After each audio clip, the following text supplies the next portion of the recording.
does not want to be recorded, then you need to turn your video off. But we are recording, and we want to welcome you because Earth Day, to me, is the most important day in the year. And I say this as an editor and as a producer of our magazine, that we need to take our planet very, very seriously. We celebrate birthdays, we celebrate anniversaries. Why not our planet? And I really am advocating, and I'll be writing to officials that this really should be a national holiday, a global holiday, a day when the whole world should start taking the planet seriously. And so we did, this is our second such conference. We did one about 10 or more years ago on renewable energy. And I feel like angry because the issues we talked about almost 15 years ago are still on the table. They're still not implemented. So I think that today, just that you're here makes this a very, very powerful commitment because you're spending time to talk about the earth. And I want to first give everybody a big applause. And I am expecting honorary general from the German council, and he should be here soon. But oh, there he is. Thank you. Welcome. So without further ado, Donna, if you could lead us with the allegiance of the flag. Donna is a colonel with the U.S. Air Force. She's now retired. Thank you for your services. She's fought 4 wars, and Jerry Baker is also done a lot of service, and William has given a lot of time to this country. So we're here, and so Donna, if you could just lead us with the allegiance of the flag. Sure, I guess you can look at the flag behind me. And I'm going to stand up because that's how you do the Pledge of Allegiance. So if you can stand up and want to, please stand up. All right. Put your hand over your heart. I pledge allegiance to the flag of the United States of America and to the republic for which it stands, one nation under God, indivisible, with liberty and justice for all. Thank you. Thank you. Thank you. Without further ado, I'd like to bring on honorary clause. Honorary, his honor. First of all, thank you very much, Elizabeth, for inviting me. And secondly, happy birthday to all of you. It's a great pleasure and a great honor to be invited to give a couple of remarks here. Let me quickly introduce myself. I'm the honorary consul of the Federal Republic of Germany in the 50 western counties of North Carolina. I'm the official representative, if you want, like that of the 4th largest economic nation in the world. And I'm here in Charlotte, and I have been living here in Charlotte for 42 years. As you can hear from my accent, I'm German. And before I go into a little bit more detailed description of what I'm doing and where I'm coming from, I want to say that this Earth Day comes at the right time, because just yesterday, the European Union, as the first large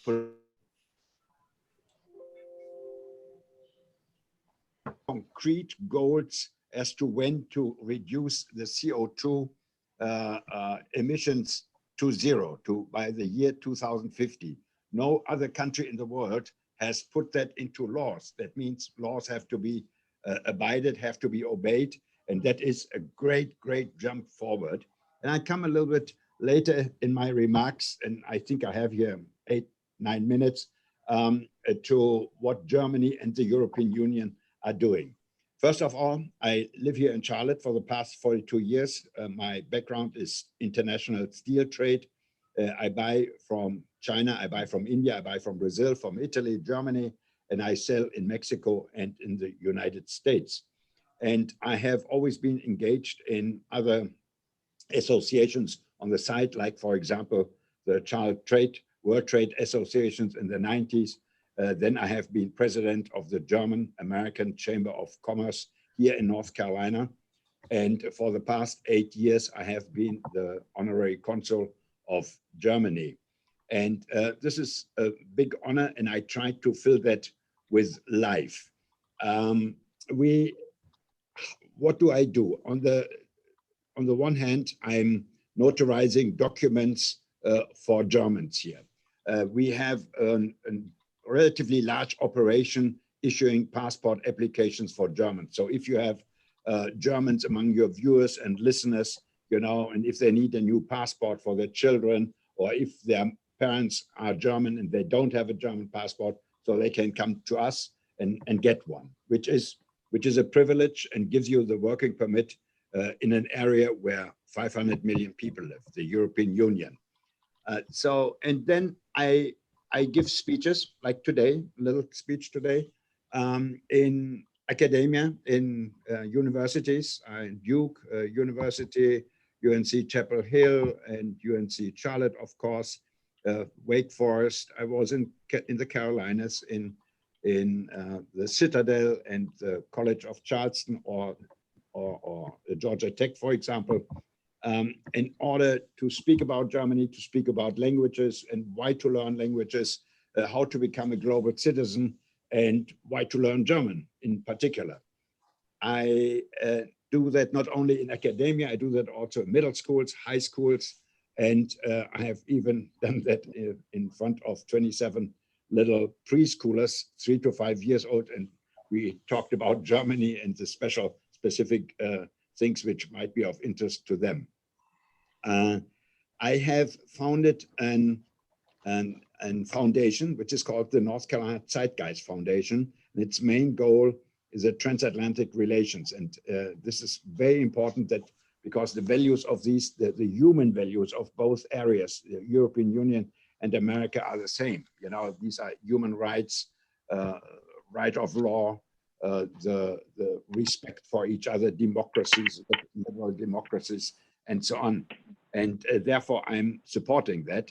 I invite people to speak here from journalistic backgrounds, from political backgrounds, and I organize an artist tour, which takes place every 2 years with German artists and American artists. It's free for the artists, and we are driving around and giving vernissages.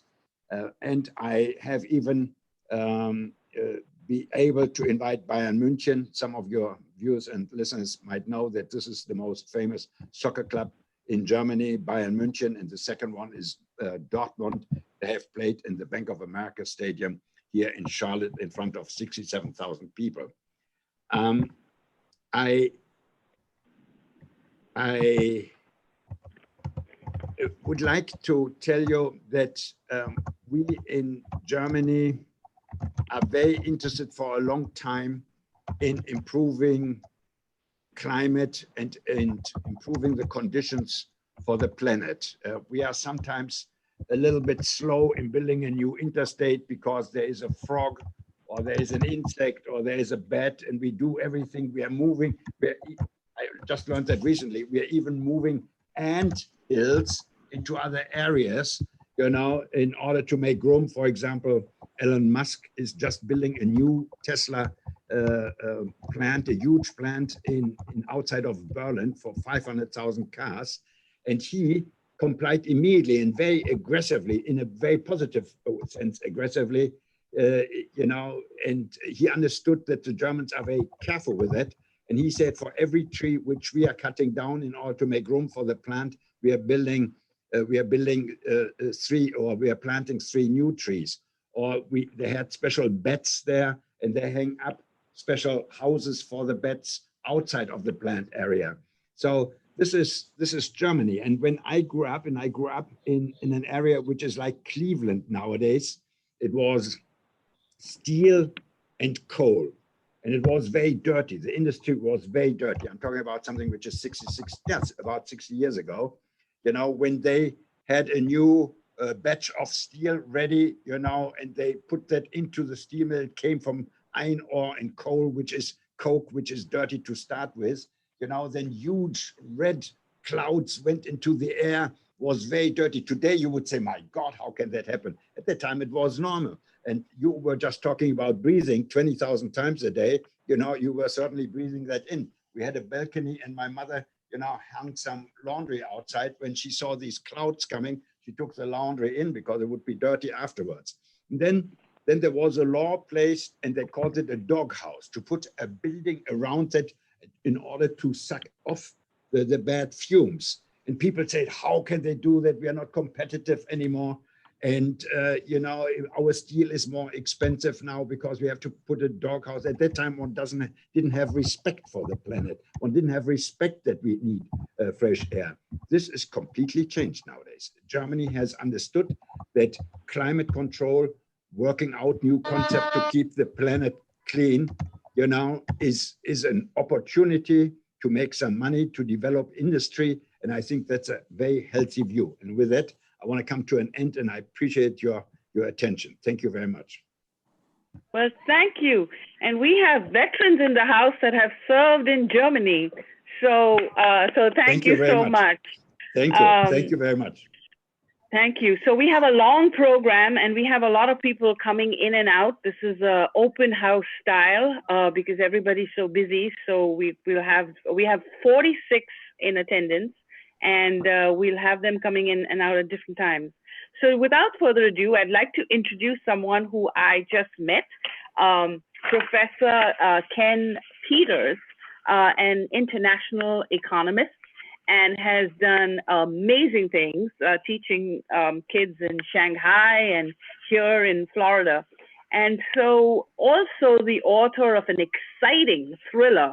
I know sometimes during the pandemic we have time, and this is a book that you might really want to read.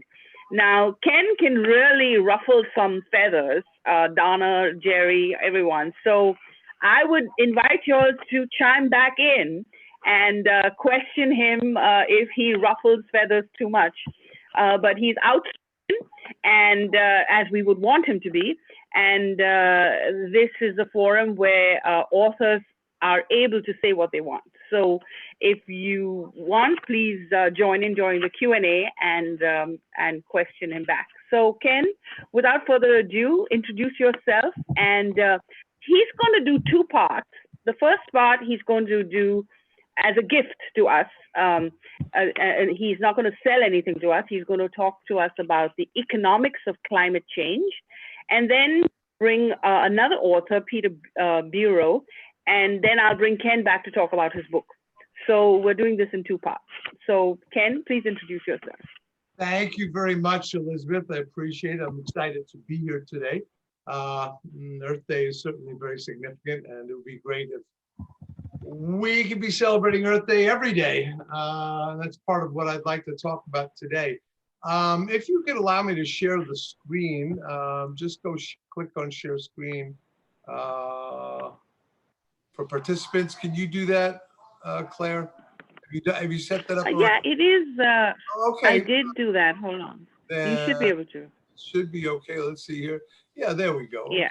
So get this started here. Anyway, good morning to everybody. Again, I'm very excited to be here. Before I go into any more depth and speaking about words to these points here, this is basically the outline I had decided to share with everyone today. The economics of climate change is something that, mind you, as a PhD professor, although retired from the corporate world, I've lived throughout the world, in both South Africa, in Europe, and 10 years in Latin America. I've had a great exposure to be able to see how climate change has impacted things from Brazil to what I saw in South Africa. So as I speak today, this is the direction I'm going into to discuss first the concept of food stocks, which is the most important and critical thing in terms of survival of this planet and humanity. And climate change is having a tremendous drought on that. And I will get to the details of that. And that reduction in food stocks has brought to us expanded migration, because people do not have food in certain places. And this has forced people to depart from their lands. Very few people even know that Syria and the trouble that it has today all began with a drought in 1992, where tribal families that lived in rural areas and did farming, they migrated to the city. Often people ask the question, how did this happen in Syria? That's how it started, with a drought in Syria. After I get past the migration issue, I want to talk about xenophobia. This will play very well to the point that Peter Bureau will speak to about democracy. Migration, moving from nation to nation, has just created such a xenophobic mindset where nationalism is building. You can just look at France with Marie Le Pen getting 35% of the vote in the parliament. You could look at Viktor Orban in Hungary, who's taking a very hard line. The fences went up and stopping all the immigration from Northern Africa. Poland is no different. Germany, God bless Germany for being as liberal as they are. They suffer the policies, but they are. God bless them. From xenophobia, I want to talk about the misallocation of resources from law enforcement. One of the things that is happening from the migration, creating this xenophobic mindset in these nations, is the governments are, instead of taking money into subsidizing farms, an example is in Guatemala, 300,000 families were displaced due to floods. Farmers have had to leave their farms. And instead of getting subsidies, they are now having those subsidies taken away from them for law enforcement. Okay, and then of course this whole issue of law enforcement and what it's doing in terms of misallocating resources is having a big impact on the world population's health. Okay. And I'll end with some positive examples and going forward of what we can do. All right. Let me go to first to my next slide. There we go. Okay, before I go into talking about weather and some numbers, which are extremely frightening, I wouldn't say oppressive, I would say extremely frightening. This is sort of a schematic that gives you an idea of how important crop production is centrally to all parts of the economic. Put this in your left ear. So is there a problem? Okay, sorry. Someone, mic's off, please. Well, except for Peter. Yeah. In any event, Turn the mic off. the core of this slide is mic off. How do you turn the mic off? Okay. Please turn off your microphone. Yeah. Your microphone is on, sir. In any event, you can see that crop production is a central system. You can see that agricultural materials are very important to the economic system and the yield. The energy system is a driving force that's very important in terms of, we talk about CO2 and talk about different things that are happening in the climate that are driving crop production. And of course, crop production brings us raw materials from wood, other types of materials that come out of production. And lastly, in the environmental system, just affecting the yield and quality and pollution. I'll move on now to just, here we go. Here we go. This is a schematic here. It's very loud. It's pretty overwhelming, but I'm going to talk to you about numbers, which are absolutely takes your breath away. And no one can see me read these numbers, so I don't have to be having memorized them. But weather extremes themselves and the costs of rebuilding, whether it is here in America or whether it is in Europe, the total cost in America over a 5-year annual average is $121 billion. And those are just the costs of the cleanups of the disaster. It has nothing to do with the rebuilding, which in many cases is covered by insurance companies, but nevertheless, insurance rate go up and we all pay more. But to talk to Europe, I could pass on to you the fact that in 2003, I was looking for something. Europe has lots of floods and lots of issues, and the climate extremes, which is the word I like to use. In 2003, France had a heat wave, which cost more than 30,000 lives, okay? The rebuilding and retrofitting of hospitals in just proper ventilation and air conditioning is now, obviously it's 2003, but in 2003 dollars, it was $1 billion. Obviously less at that time. Currently, the US expenditures just on weather extremes is 1.9 trillion for the rebuilding. As I said, a lot of that is covered by insurance companies, some isn't, some is not. But this is a nice map that gives you a sense of, as I said, how constant it is. Now, no matter where you live, you obviously are very aware of this. Okay, climate extremes impacts the economics of it is impacts globalization, and we live in a globalized Earth. Okay, this is nothing. I'm talking about what is globalization. It's the integrated global economic system. We're all integrated together. We're all part of this Earth. There are two factors of globalization, and the significant ones are the globalization of markets. We all buy from different countries and we source, and that is even more dramatically changed by climate extremes because of technology and agriculture. Okay, we have GMOs. We can do a lot to change things, but those things are part of regulatory issues with governments, whether they want to allow them to be there. We can have 4 times the crops of potatoes in Yemen or Sudan or Chad, were we to use GMOs, but the Western world feels they're not safe. Those are things that we have to consider. The most important thing, as I say, in globalization is the production of food stocks. When we look at soybean coming out of Brazil, it's sad to say that that's cut our wood production, but nevertheless, the food stocks are the most key thing about globalization because we all import and export various products for economic purposes. This is the point I wanted to talk about most. Let me shift this down to here. There we go. Okay. And that is the sourcing of goods and services now globally is from all parts of the globe. And we all take advantage in terms of buying things from various countries at the lowest costs. And that's part of specialization and efficiency. But when we look at what are the factors of production globally around the world, I know this is a bit of an economics lesson, but it's important to comprehend that land, labor, energy, capital, these are the factors that make up the production of the world. And market specialization allows countries to lift human welfare when they become very efficient and produce things at a lower cost. So that's an important facet of being able to deliver greater food stocks. Climate change has its impacts, but climate change today is limiting it, and it's limiting the human welfare. And that's probably the most important thing I want to stop on.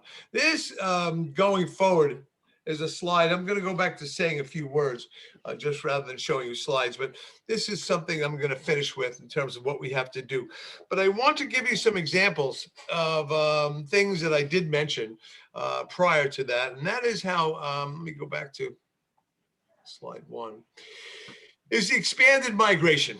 What we have had from Northern Africa that has entered Europe has upset the politics, has upset the aspects of natural healthcare, how healthcare is being pressed upon by the immigrants that are there. And the people who live there are just becoming more xenophobic. And it is so clear, as I mentioned, whether it's France, Hungary,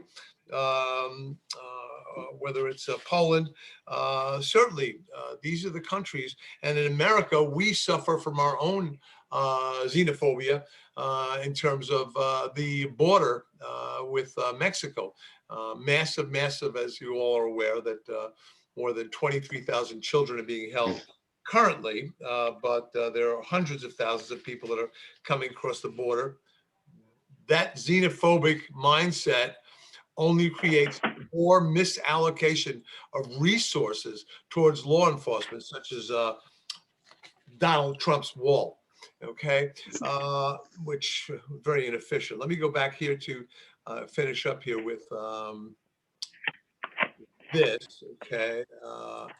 And that is in moving forward, as I mentioned about Guatemala, I could say much more about all these countries, but I need not waste that. More important now is, so we all know what the problem is. So the question that we should focus on, and what we are celebrating Earth Day about, is the concept of what we do moving forward. I'd like to tell you about a few other things that are going on.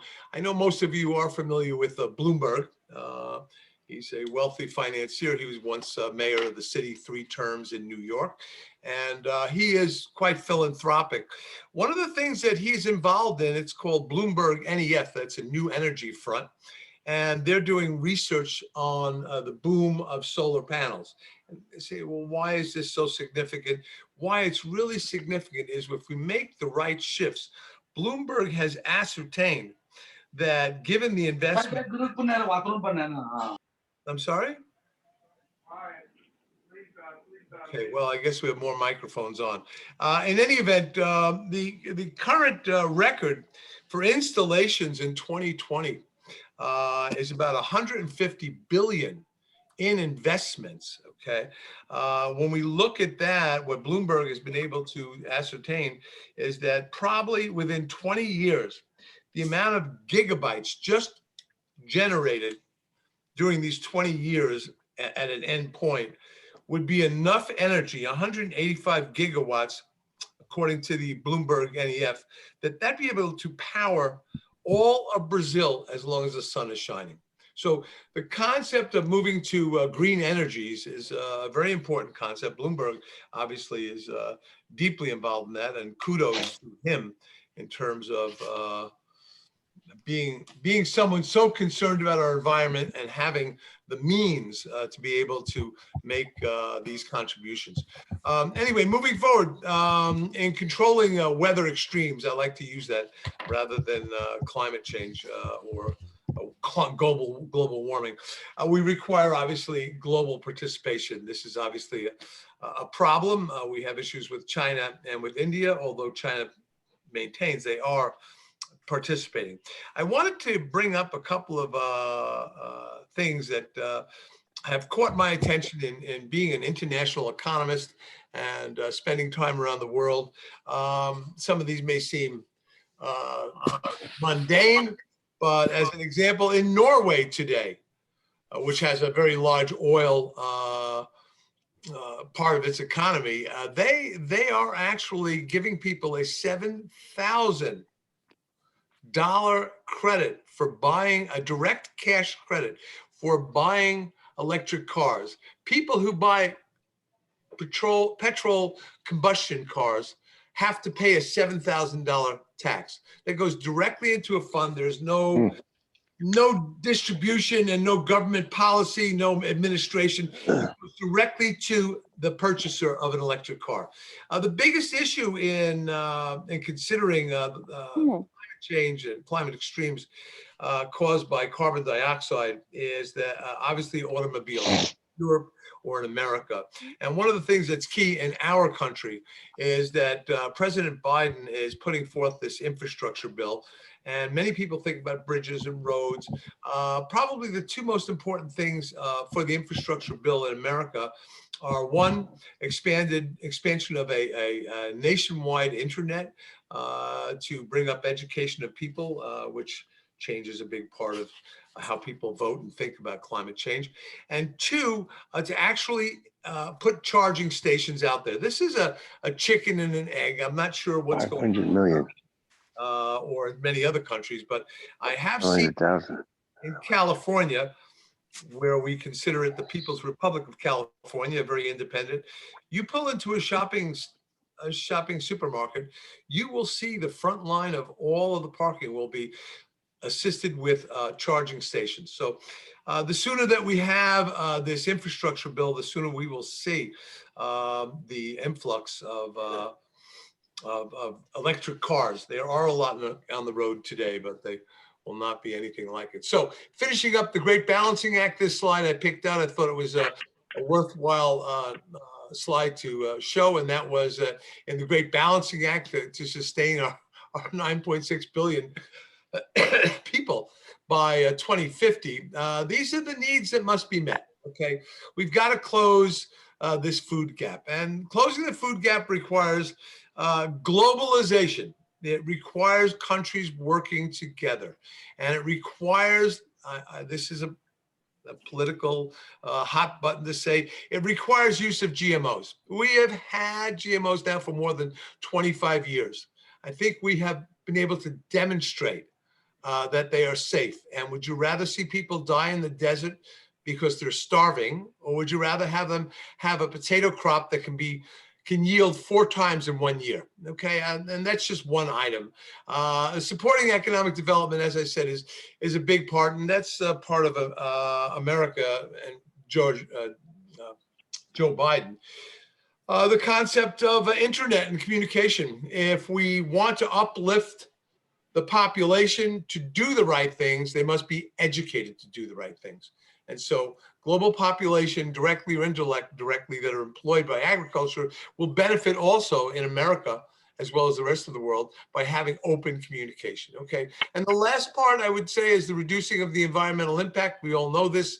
The greenhouse, unfortunately, due to the xenophobic mindset and some of the government policies around the world, such as Bolsonaro, who, putting COVID aside, has been busy slaughtering, I will use that word, the Amazon rainforest so that he can propagate soybeans to increase revenue in exports, because the country is so inefficient in the way he has been running it. So those are the 3 things that I would say are part of the Great Balancing Act. And I will end on that note and say that I've said statements out here, and if people want to comment on them, I'm completely open. I will now move this over here. My apologies. Okay, stop share. Okay, All right. there we go. All right. Give Ken a round of applause for his contributions. Thank you so much, Ken, for your considerate review. At today's the world population, it's of course posted at 7.674 billion people, and your projections of 9 billion people by 2050. Quite big, huge. But you make a great point in terms of food stocks and they're being important. Are there any questions anyone would like to have and share with Ken about his contributions and his presentation? Very good, Ken. I thought that you hit it on the nail with food stocks and weather being a real big deal regarding the earth and the challenges and issues facing us. So any questions? Just yes. Chat Ken, can you make this presentation available, like email it to me so I can send everyone a copy? Absolutely, not a problem. Not a problem. Very good. Okay. I know we're haste for time, but there are some serious questions regarding your presentation there. In fact, the U.S. and the different issues that face the U.S. in terms of challenges with weather being a huge factor, and the amount of money that America has spent on weather or weather-related issues of late, over the last year. Next, who? 38. Imagine I know someone that's smart. So we have to keep up the time. So Peter Bureau. Okay. Yeah, we'll head to have a roundtable after the 2 of them speak, but we will have coming up Mr. Peter Bureau, and he has written a book that is amazing, and in an environment that we live in, and it's his version of things, and well, the name of the book is Constitution Democracy, an American Democracy Under Siege. And he talks about democracy as our useful tool to, and I don't mean, and we're not defining this in terms of particular segments. Democracy as a system serves our world in a way that is profound, significant, and valuable, quite valuable actually. And so we're delighted to have Mr. Peter Bureau He's from Canada, join us, and he is going to share with us information about democracy as a system, a government system. Democracy as a government system, not a party concern, but a government system that serves all people, can serve all people. So with that being said, I'd like to introduce Mr. Peter Bureau. Peter, join us, please. Thank you. Welcome. Thanks so much. It's great to be with you and great to follow Professor Peters. Ken, you may have read Julia Rosen's piece in this morning's New York Times, The Science of Climate Change Explained. It's a good primer for a lot of the people who were listening to your talk this morning, which I very much enjoyed. And would love to listen to you extrapolate for another hour and a half, Economics 101, globalization and everything else. It was a good presentation and it deserved more time. Unfortunately, I only have half the time that you had. So my book, by the way, just to give you the title, it's called The Constitutional Democracy Under Stress, A Time for Heroic Citizenship. And I had the great good fortune of speaking to you about it some months ago. So I'm not going to talk about that. I will talk today about American democracy, specifically under siege. And I know it's Earth Day. We want to be positive. We want to be celebrating Mother Earth. And I think the only way we can do justice to the exigencies of what is required of us is to talk about our failures to generate the kind of consensus necessary to achieve some of the objectives collectively that Ken Peters was talking about to respond to the crisis. And I have to say, by the way, as an aside, the only thing in which I'm not full agreement with Ken was his point about GMOs. And it's not that I think that Ken was wrong. It's that I just want to acknowledge that there is, I think, a legitimate debate amongst the scientists about, and you can look at the organic and biodynamic agricultural movement and what they contribute to the discussion about GMOs versus non-GMOs, but won't get into it. Certainly, Bill Gates has been, made a very compelling claim and put his money behind it in terms of the not just the effectiveness, but the necessity of GMOs. Let me just get to American democracy under siege, okay? Because I only have 10 minutes.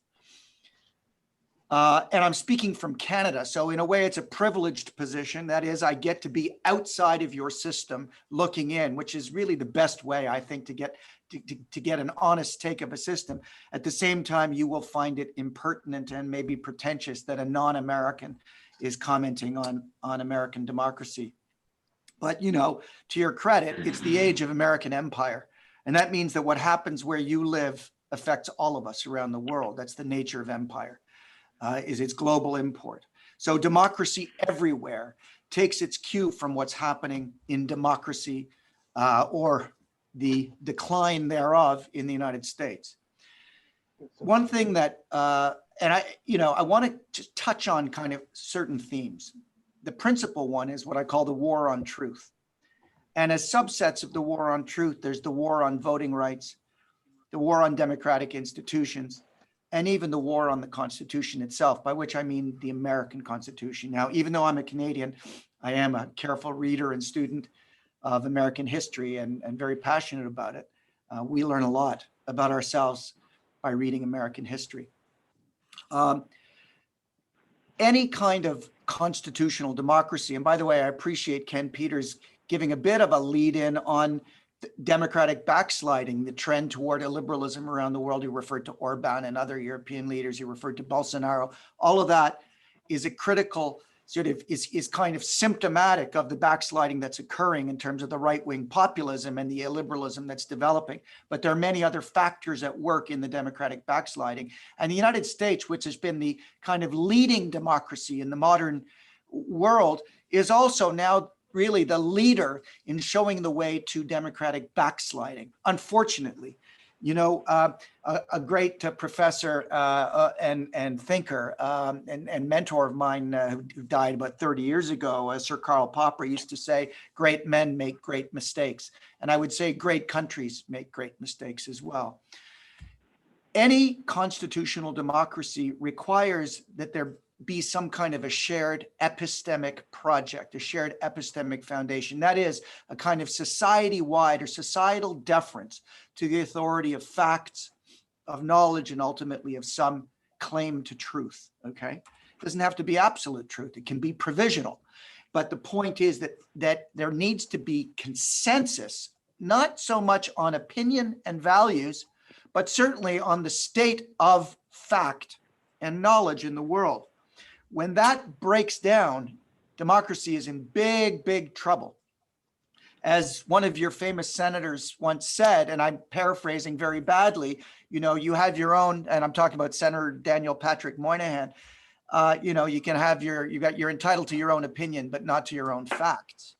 On the other hand is Kellyanne Conway, not such a distinguished member of the American political tradition, suggested that people are entitled to their own facts, to what she referred to famously now as alternative facts, as though an alternative proposition about the state of the world was valid simply because it was espoused by someone or articulated by someone.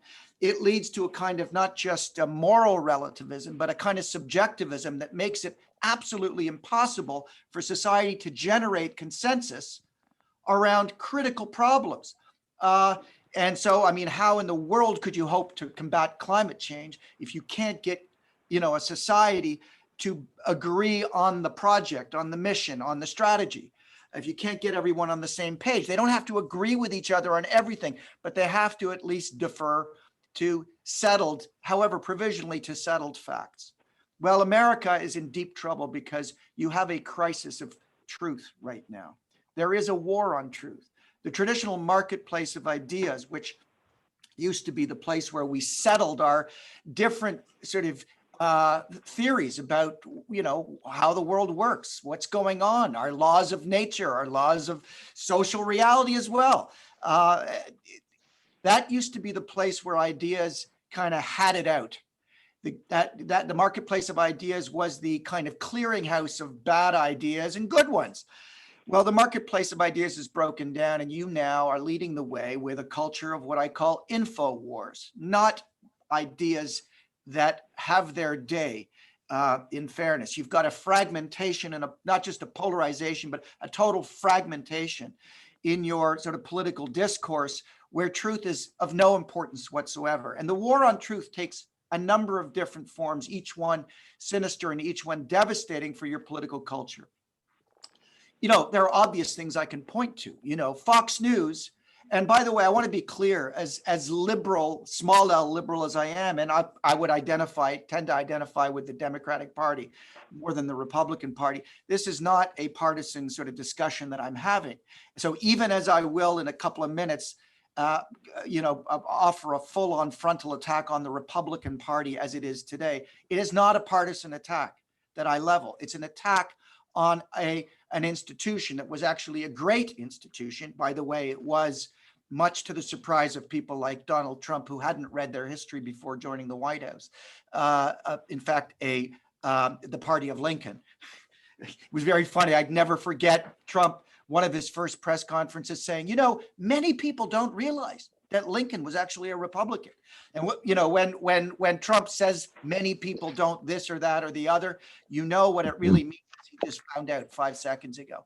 But in any case, the point is, it was a great institution. What made it great was that it was committed to the values of the Constitution, just as the Democratic Party, I think, continues to be. The problem is the Republican Party is no longer interested in the Constitution. It's no longer interested in the fundamental tenets of American constitutional democracy, separation of powers, oversight by Congress of the executive branch, independence of the judiciary, but most importantly in this moment, the integrity of truth seeking.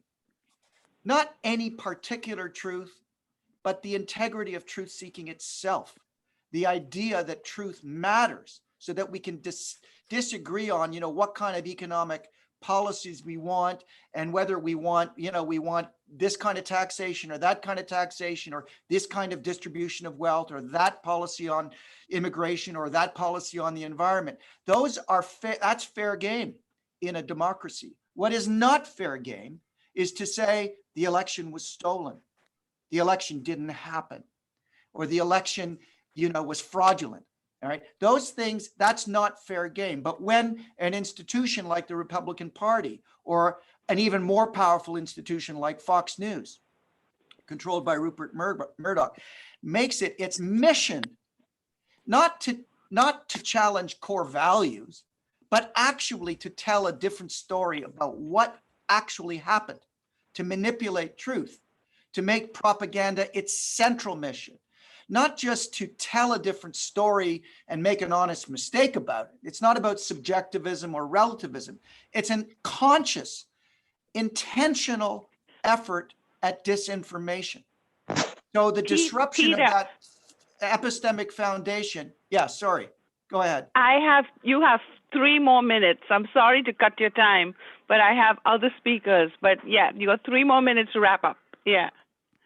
Okay, well, so on that basis, I can't really do what I'd hoped to do. But let me just say that the war on truth is obviously fundamentally corrosive of your democracy.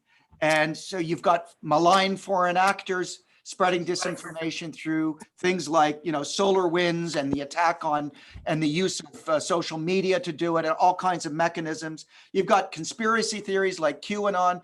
Understand that these kinds of these phenomena, if you will, are not interested in engaging in an honest discourse about, different values and different objectives. Their objective, in fact, is to destabilize and disrupt the very process of democracy.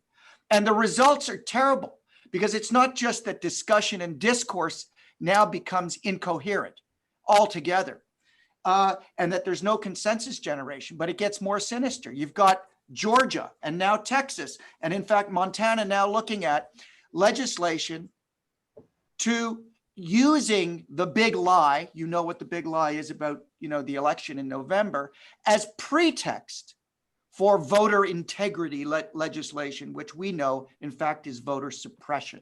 And understand the difference. So voting rights that had been won at different stages in American history, most recently in 1965 with the Voting Rights Act, all of that is in the process of being undone. Let me just say this, because my time is obviously up, which is quite unfortunate, because I think this is an important discussion for us to have. I think you need to consider the following statement. As I read American history now, in the light of all of these developments, it's become apparent to me that although the Civil War was won by the North, the South never really accepted defeat. We see in the civil rights movement of the 60s that the South resisted the outcome of the Civil War, and we're seeing it again now. The South has not accepted. Now, I don't want to make it a clear North-South divide, but I want to say that there's a significant constituency in the United States, very significant, that really has not accepted. When I say the outcome of the Civil War, what I really mean has not accepted the core values entrenched in the Constitution of the United States itself. That those very core values that are founding values of American democracy are actually still in question and still under siege. And I'll stop with that. I'm really sorry that I can't. Well, Okay, thank you, Peter. On, but I just and you can stay because we'll bring in. But I want to bring in my next. Yeah, I will. Hold on, Elton. Oh, no, Yeah. no, 1 second. I have the moderator role. Thank you, Yes. Peter, for those comments. I really appreciate you. And I want to share this with all of you collectively, that under the realm of democracy, the prospect is that we may not always understand, complement, and agree with each other. But for God's sake, we all have the right to speak, to be heard, to be mentioned, and we can discourse and discuss matters that we can resolve. I don't know if all of you or many of you are Star Trek fans, but Star Trek, their ultimate aim was, of course, space travel and resolving matters collectively as a planetary concern, and to resolve the major issues that we have to face from a planetary concern. We're going to have to find, unique manners to discuss them, to look at them, and to evaluate them. And we cannot do this from the standpoint of one side versus another side. We have to look at survival, the planet, Earth, and all of our survival. I don't win if you lose, meaning demoralization or death. I win when we win. I win when we win. We win collectively as a culture, democratically, coming to a point of understanding and coming to a point of development so that we can resolve our common issues as humanity. As humanity. This is the bottom line. So thank you for those comments, Peter. I appreciate them. And, I will defend anyone's right to say what they feel, because I would expect them to do the same thing for me. And this is a welcome environment, and we're not stepping on anybody's toes. We're not disrespecting anyone at no time. So with that being said, I'm sorry, Peter, I don't have any time for questions, but let us move on to our next speaker. Before you get started, let me just say to Peter, thank you very much. I'm looking forward to reading your book.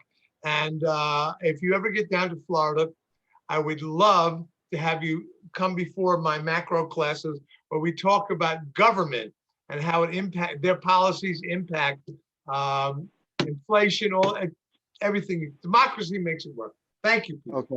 I'd be delighted. Thank you. Thank you, Ken. And so, thank you, Peter, really, for your book and being so outspoken. And I will make more time for you at the next conference. So thank you for giving us your time. I didn't mean to cut short. Does anybody have any questions for Peter before we move on? Okay. I was moving on. But, all right. So I would like, Ken, I'm going to bring you back because I have somebody to talk about climate control, and I'll bring you back with the cure for the health segment. So I want to introduce you to Bill Perkney, and he is outstanding. He's got this amazing climate control background, and that's why, because today is Earth Day, I want to make sure that we give him his time. So please, tell us about yourself, tell us about your book, and we're delighted that you're here. Thank you, Elizabeth. I appreciate the opportunity to speak for 10 minutes here. And what I'd like to start off with is just saying that I am a strong advocate of clean air, land, and water. And that's what I'm going to talk about mostly for the next 10 minutes. I'm also a strong advocate for all forms of energy. And being a scientist, I'm a strong advocate for the scientific method, the time-honored scientific method. So in that regard, preserving the beauty and wonder of our natural world for future generations should certainly be all of our goals, and that we can get behind. And like you said, everybody's thoughts are appropriate. We all want to pass on a clean and healthy world, and the science sometimes can get kind of take our own coffee to Andy's. But I was going to do that because it takes too long to make it. It makes one cup of time. Hold on, everybody, can you mute? Because we are listening to our speaker. Please mute. No, Thank you guys have to mute. You have to mute. You and Elton. Okay. Mute yours. Okay, I'm mute. Okay. All right. Okay. Sorry about that. Can you hear me, Elizabeth? Everybody? Okay, good. Background wise, first of all, I jumped the gun a little bit there. I've been 50 years in the workforce before I retired. And that lady shouldn't be doing anything. The man is supposed to be and my background is atmospheric physics. I started off. Bill, I have to just stop you for a second. I think it's Barry. Barry, please mute. Barry, please mute. I think. Yeah, please mute Barry, because I have my coffee and I don't need another cup of coffee. So Barry, if you don't mind, please mute. Thank you, Ken, and thank you, Elizabeth. So my background, I began back in the 1969 hurricane season as a radar meteorologist flying on board with the U.S. Navy's hurricane hunters. Actually spent 28 years with the U.S. Army, 23 of that on active duty, and then a second career in the aerospace industry for another 20 years. So that's my background. I now live in rural northern Utah, enjoying every minute of it. And so back to talking about this beautiful world that we live in.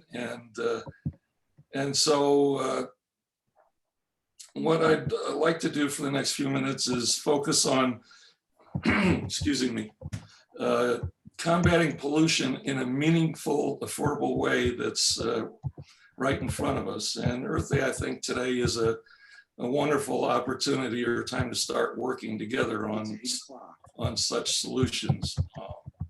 And I think small incremental changes are the key to getting us moving towards the bigger changes that need to happen.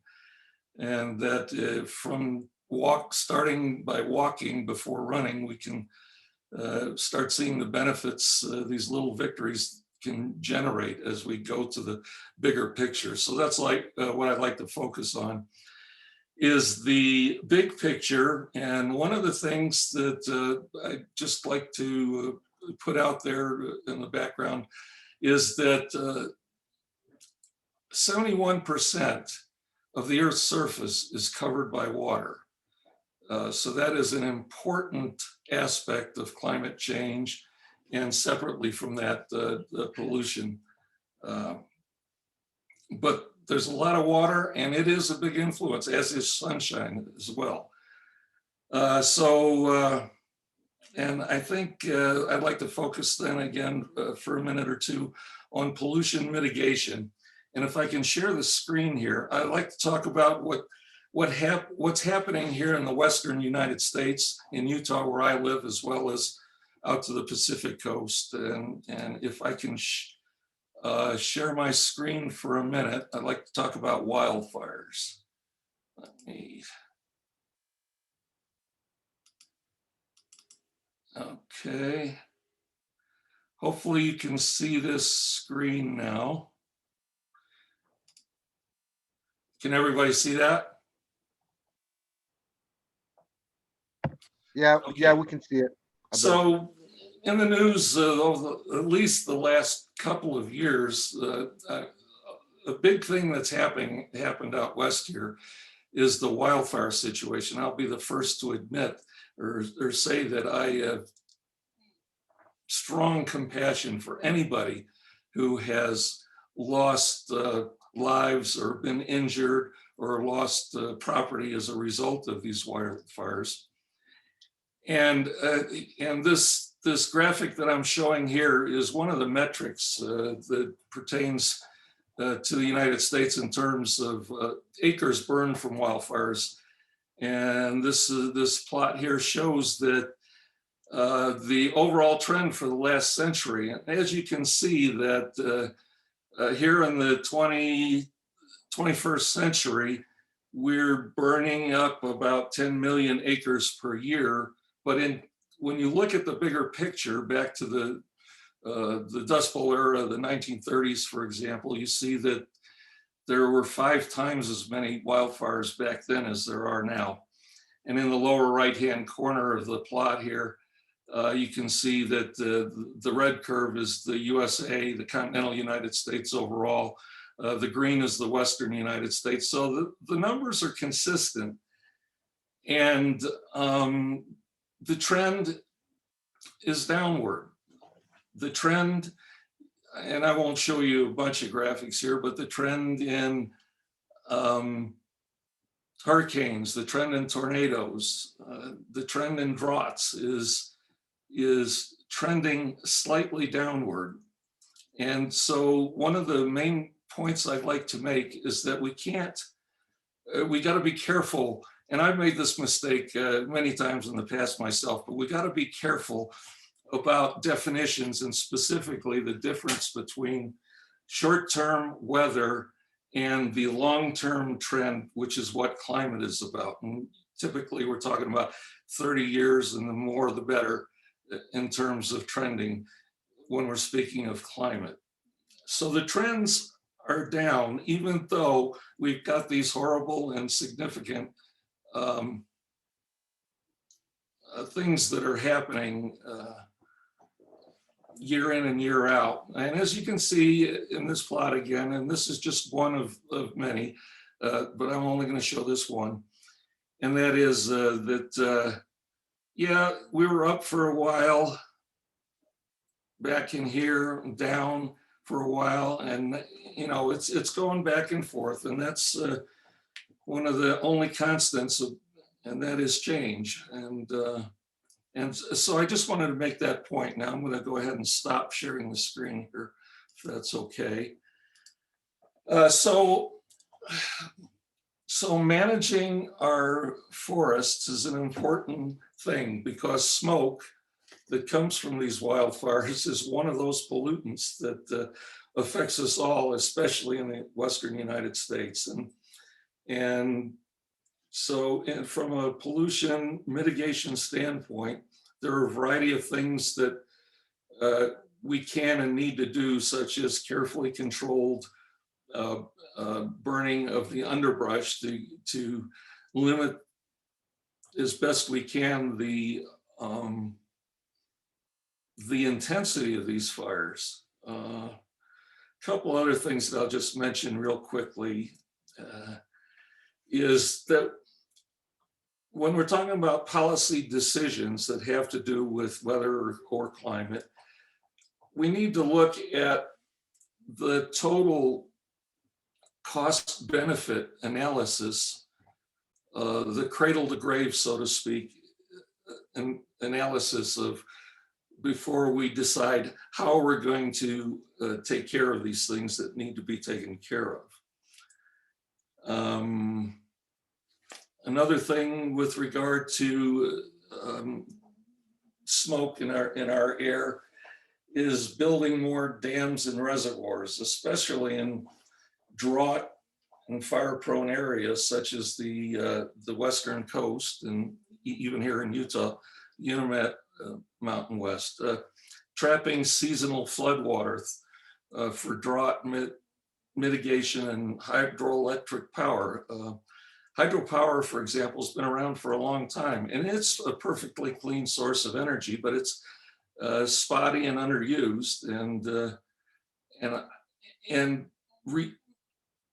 more dams to retain rainfall rather than let that water just wash away into the ocean is one of the things that could possibly help a bit in mitigating these wildfires. There are a variety of other things as well. There's far-ranging possibilities here in this regard. And like I said, I'm a firm believer in all forms of energy. Other clean forms of energy that we might want to consider, for example, is modular nuclear reactors. They're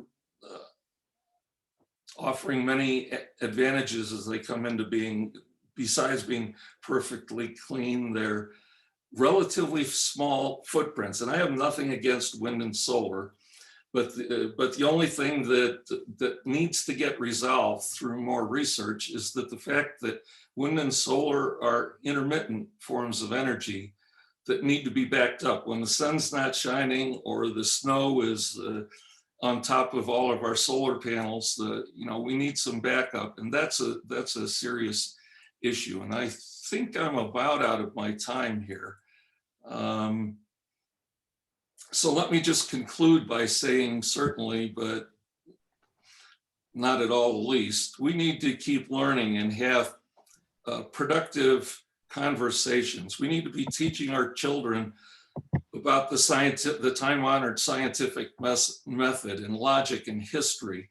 And we need to be willing to look in the rearview mirror of history. Otherwise, I think it was Winston Churchill that said, or one of the people that said that those who don't look at history are doomed to or condemned to repeat it. So I think that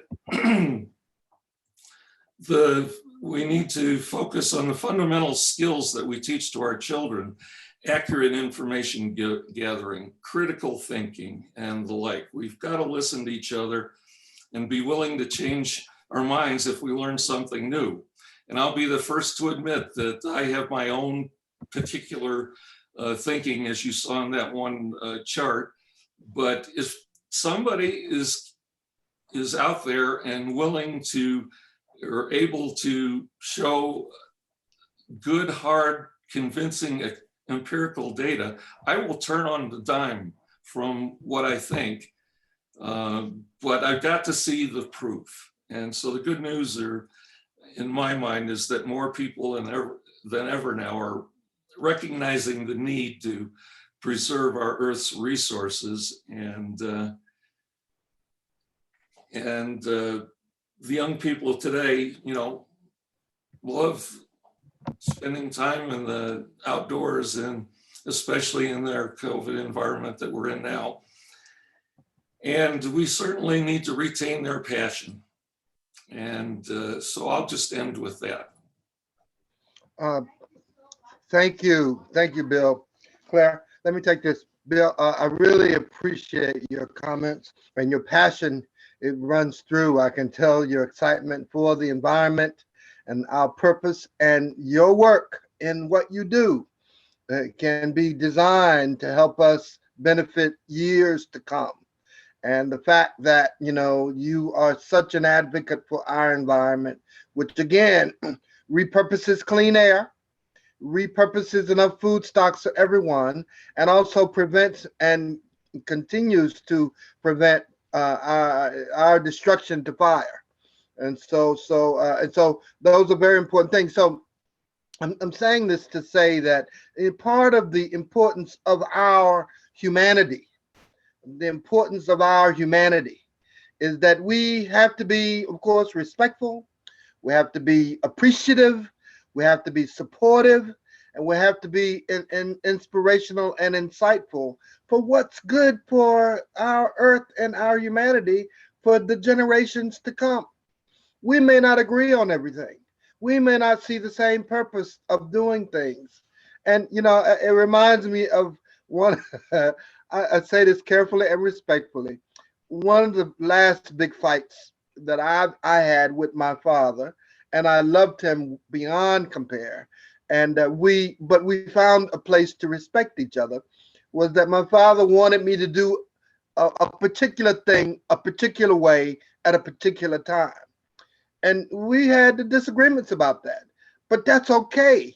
We both were in the same place about it being done. And so that I'm saying that your passion, all of you, your passion for how you feel about our great land and great Earth is so important. Your great perspective about what you think needs to be done, very important. How we do it, we can decide, we can determine, we can talk about, and we can come to a point of resolution. And so respectfully, I care, share, and support each of you. And so with that being said, questions for Bill Pickney. Bill, in your research, did you determine that some of the solutions that we can be a part in developing? What's your view? Are we close? I mean, what kind of work will it take, or what kind of support are we going to need to get there? Well, it'll take being willing to get together and talk about both of the sides, for sure. And then in terms of wind and solar power, which I will be a strong advocate for if I can see research and development figure out how to provide that backup energy that a couple of months ago was so lacking when Texas had their deep freeze event. So research and development, making sure that we look at things from this cradle to grave life cycle standpoint is extremely important to me, that we've got to not just look at the dazzling technologies, but the aspects of mining at the front end and disposal at the grave end of it. Those all go into which are the best solutions for energy, and especially that when we're talking in terms of poverty, energy poverty, and people who can't afford to pay high prices for their electricity when they're barely able to put food on the table. And so we've got to look at the life cycle when we're doing this research and development. And I think that's important. Very good, very good. Any other questions for Bill? If you don't want to speak, put them in the chat. We'd love to hear from you, sharing with us what you think. Tell us. Any questions? All right. Well, thank you for having me today. It's been an honor to be with each and every one of you. No, it's our honor, Bill. We really appreciate your comments and your suggestions and criticism, and I'd love to be a part of some of our future endeavors with you about what we can do and how we can add value for protecting our planet. Just as a case in point, just so you know, now this Earth Day happens once a year. Now this is 2021, and this is the 51st anniversary of Earth Day, founded in 1970.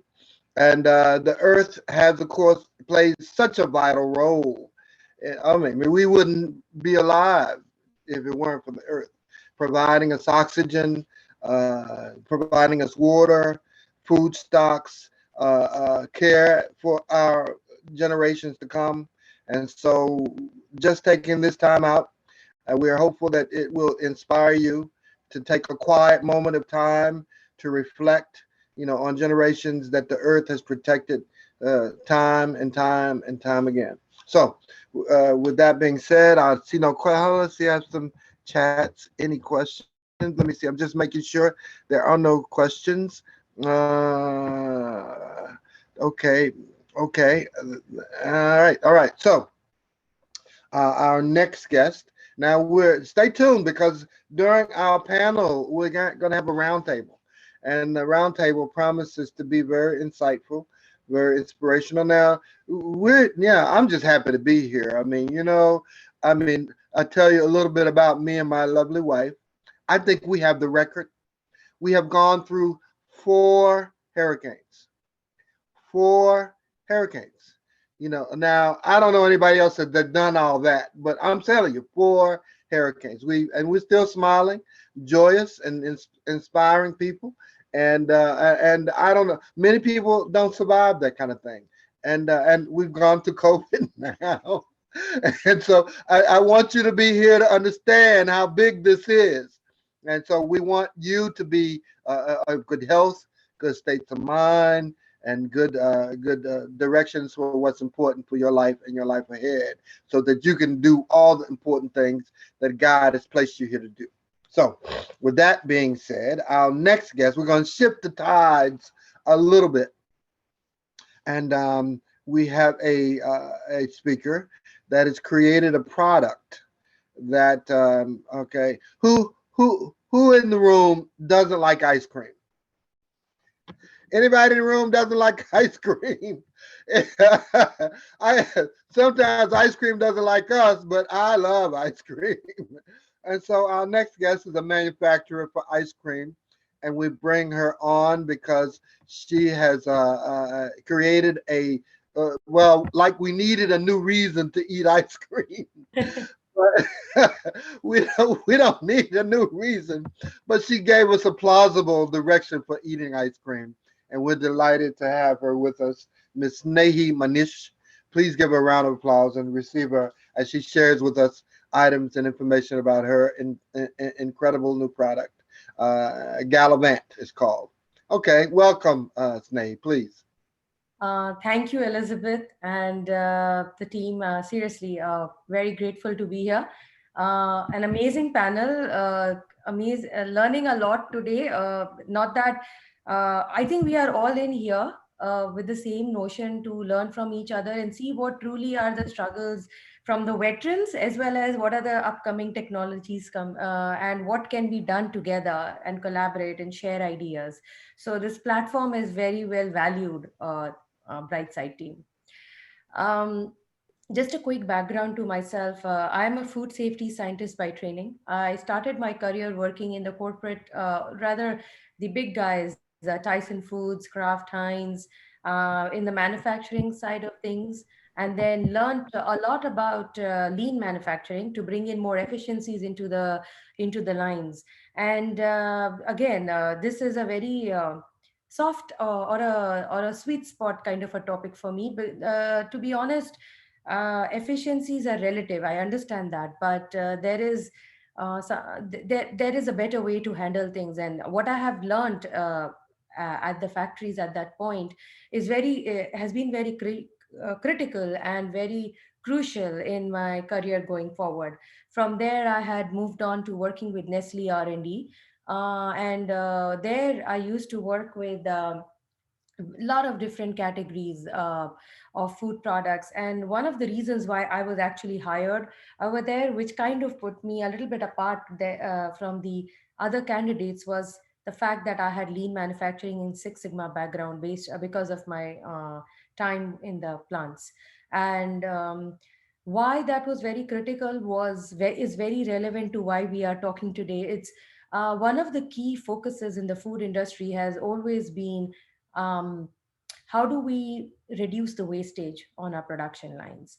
How do we utilize our raw materials better? How do we optimize operations such that, of course, we are putting in first in, first outs within raw materials and finished goods, but how are we keeping track of not losing our manufactured goods as well as not using expired goods? So bringing in efficiencies in every aspect of operations. And of course, the production side, where, when we are building in new technologies from scratch, generally the rule of thumb with the food industry had always been that, we have to, of course, be able to replicate what we built in the pilot plants onto the production floor, but also keeping the food safety aspect in mind, because that is a requirement by the law in this country. So that was a given that we had to do that. But how do we bring in higher efficiencies, lower wastage, and thereby sustainability into our systems, into those technologies that we are either inventing or improvising from scratch? Improvising. So those were the few things that I had worked on when I was with Nestle R&D. Then I moved on to working with bunch of startups. Before, around 5 6 years ago, I started working for myself. I'm an SQF, or a food safety auditor, and I go and help plants get audited to higher standards there. And I also audit them. I play roles in both sides, so that they can, number one, have higher standards of food safety and quality, and thereby sell cleaner food in a sustainable way to the audiences in the retail sector or the food service sector, whichever they're catering to. And I also run my own food manufacturing, and that is how Elizabeth and her team know me. We are manufacturers of Gallivant Mava ice creams, which are Indian style of frozen desserts, which basically are available to every one of you in global flavors, very unique, global and authentic flavors, very honest. Why are these very special to me? Of course, I'm the founder and owner, so yes, they are special to me, but the technology with which we actually manufacture the secret ingredient that goes into making these ice creams, that is the mava, is which are the Indian milk solids. We have actually invented the technology where we have reduced the wastage to almost 1% compared to generally in food manufacturing, which is closer to 30% of 20 to 30% of food wastage during production. And the second thing is the yields are super high. Our yields are closer to 95 to 97%, with the remaining loss being, moisture and air and the water evaporation. And lastly, our uh, our our packaging and the way we are packaging it and storing the product, and because it's 100% automation process compared to compared to the traditional process where it is extremely labor intensive, very slow, takes a significant amount of time. And I can get into those details in a few seconds or a few minutes, but we have been able to reduce the production time by almost 75 to 80%, which is a huge, uh, uh, honestly, feather in our cap. So just by, using this technology, we have been able to scale to what people make in approximately like 1,000 to 2,000 kgs, and in pounds that's closer to 5,000 pounds a day. We can manufacture that in less than an hour and a half by using our technology. And our technology is not equipment dependent, it is process dependent, so which makes it very easy to scale and not very expensive, and not very specific to using only a certain type of equipment. So these are just a few benefits. And so why is this very relevant to us? One of the biggest pedestal to what my company and I and my team, what we do is we help, or we develop and work on technologies only if we know that there is truly a reduction in some form of either waste or an increase in yield, or a decrease in carbon footprint. Like there has to be some sort of a benefit to which will eventually lead to a greener product. uh, so that is our main focus with our company. And how have we applied the same principles to the ice creams is using the same ingredient and then developing the process to make these ice creams extremely with the same concept of having a lower carbon footprint. Thereby we are actually, we don't mass manufacture, we are still a batch operation. However, the way we are manufacturing our base mixes for the ice cream and the way we are churning them out, and the way we are packaging them, the way we are storing them, and how fast are we moving our product, our inventory, all of those we actually put a metric in place so that we know that how efficient are we, number one, and how much are we how efficient are we in comparison to the industry standard or what is going on. So we work hard in ensuring that such metrics are met. Now, so that is basically our USP. And of course, the fun part of having ice creams is you can come up with as many flavors as you want, any unique flavors, and cater to a wider range of audience based on those same marketing plays or flavor requirements or SKUs or however you want to look at it. Uh, on this day, that on Earth Day, why I find why what I want to be very vocal about is having a skin in the game and having some responsibility when we as manufacturers try to bring in new products into the industry, but not just bring in new products because they taste great or they are nutritionally very good for you, but also keeping in mind that our production processes have consequences on the environment, have consequences on how they are going to get consumed, and have consequences to, and eventually to the future generations. So I want to take this platform and learn from all of you here today. How can I further build in those metrics with my clients as well as myself, and what truly matters, what metric truly matters, and how can we build that in slowly into the food industry so that everyone takes pride in actually being a low carbon footprint and an energy efficient manufacturer.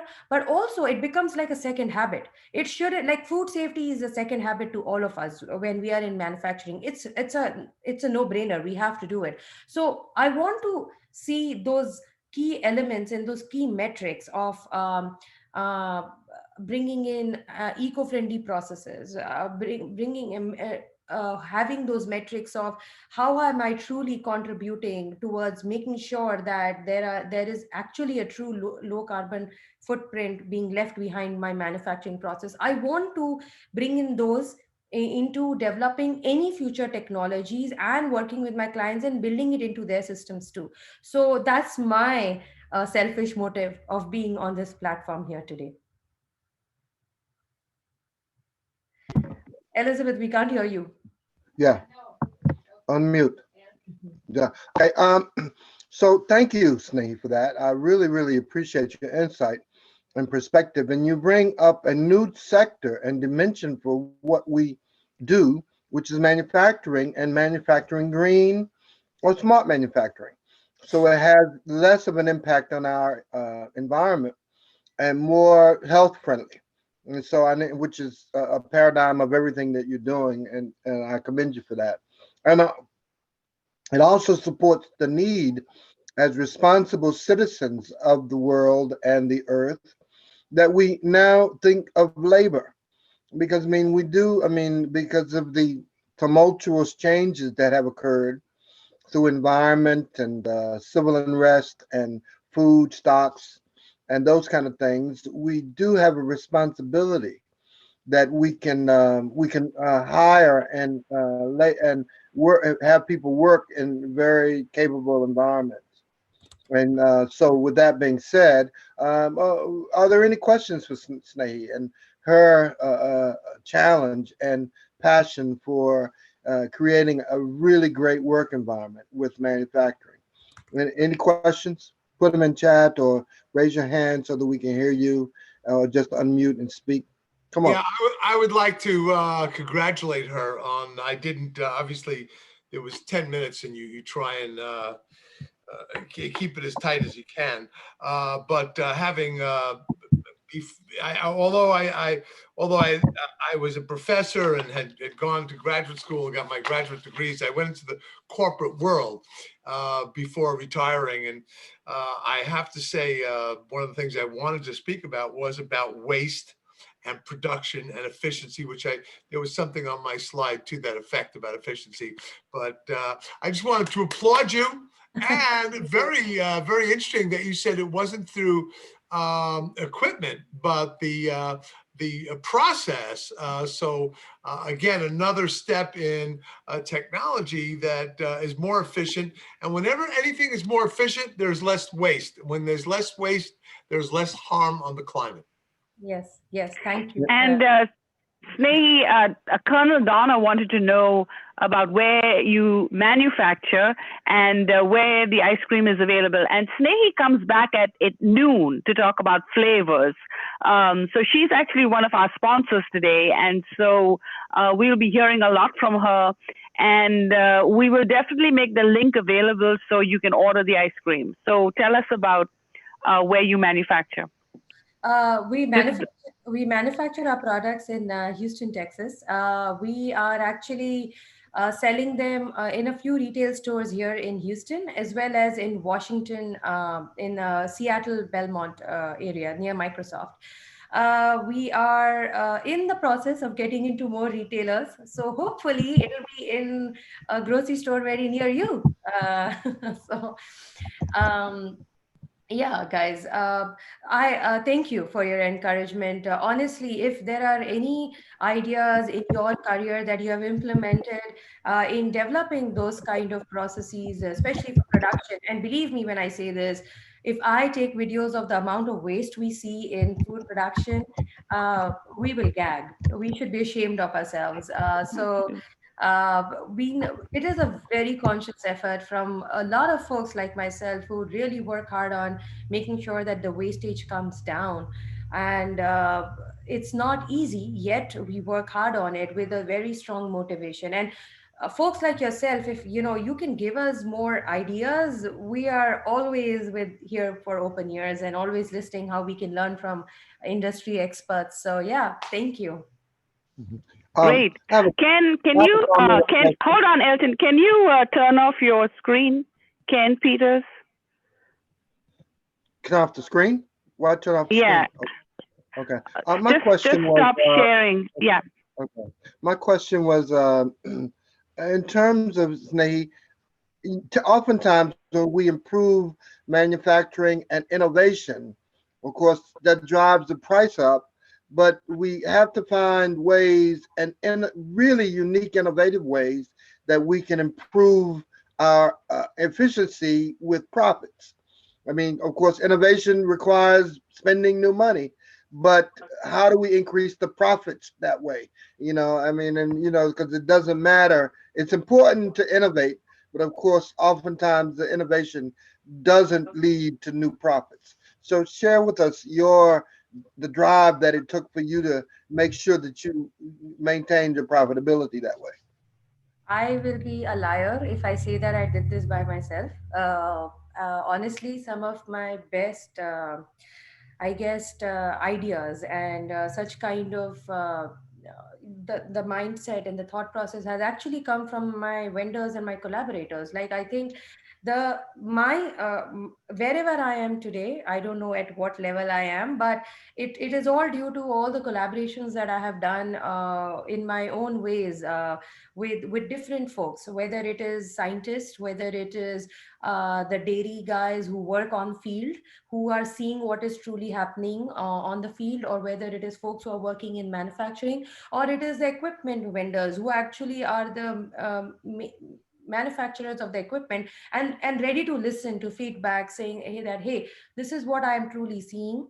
Is there a way to modify this aspect? So, and then actually, honestly, guys, I think my best ideas have come from actually collaborating with engineers and folks from other industries, not actually from within my industry. For example, if I am having an issue of a thermal conductivity issue or something, now automobiles and airline industry folks have tons and tons of data and engineers who literally spend all their time doing exactly that, managing the heat generated in their engines and stuff.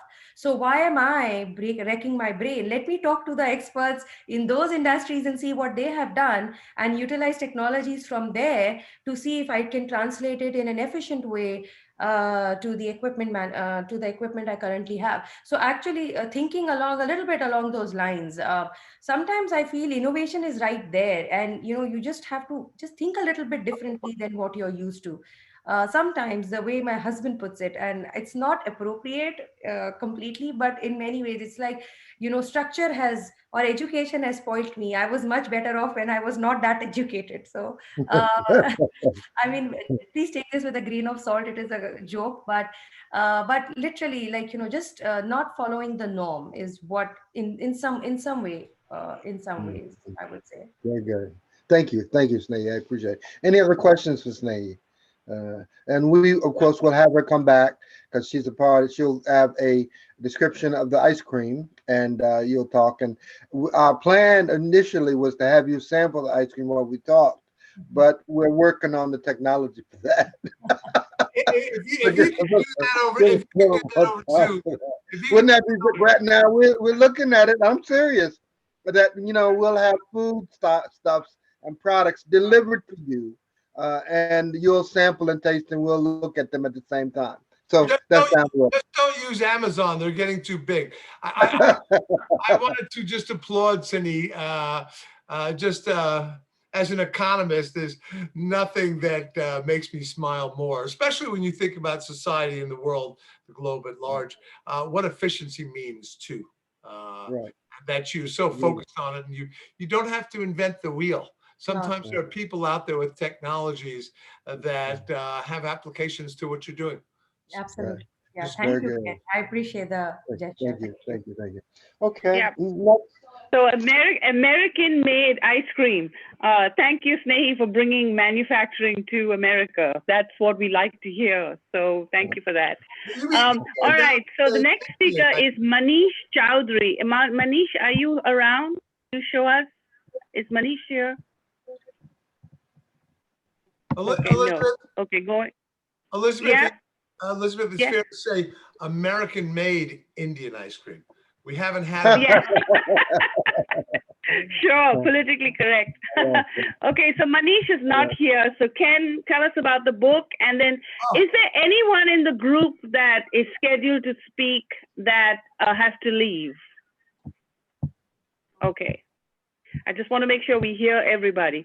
All right, so after Ken, we'll do a quick introduction and then bring Jerry Baker. He's got fabulous products to show us for a green home. So Ken, tell us about the cure.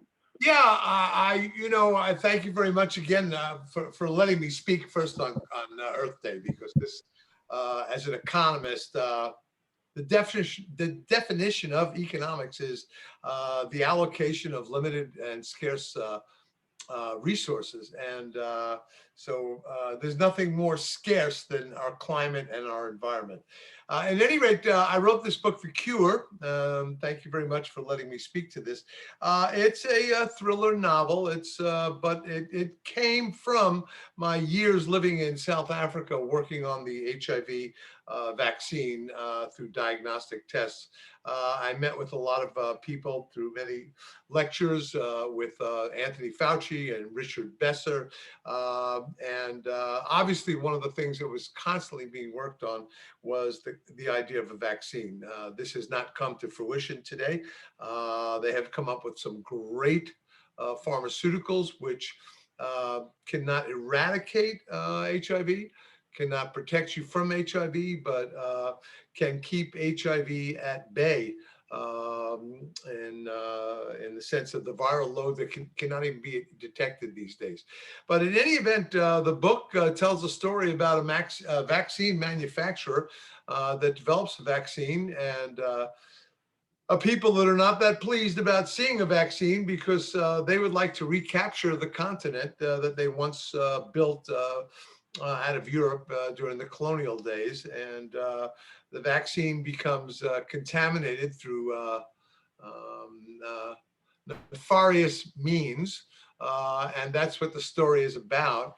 And the attempt to ensure that that vaccine never gets to the population.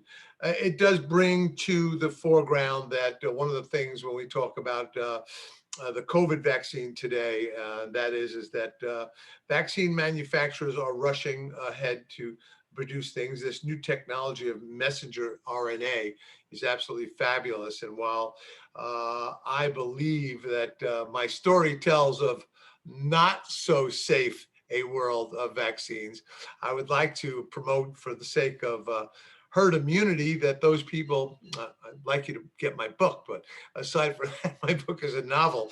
But I really would like to support the idea that we have a new technology, and to where Sani was talking about her process.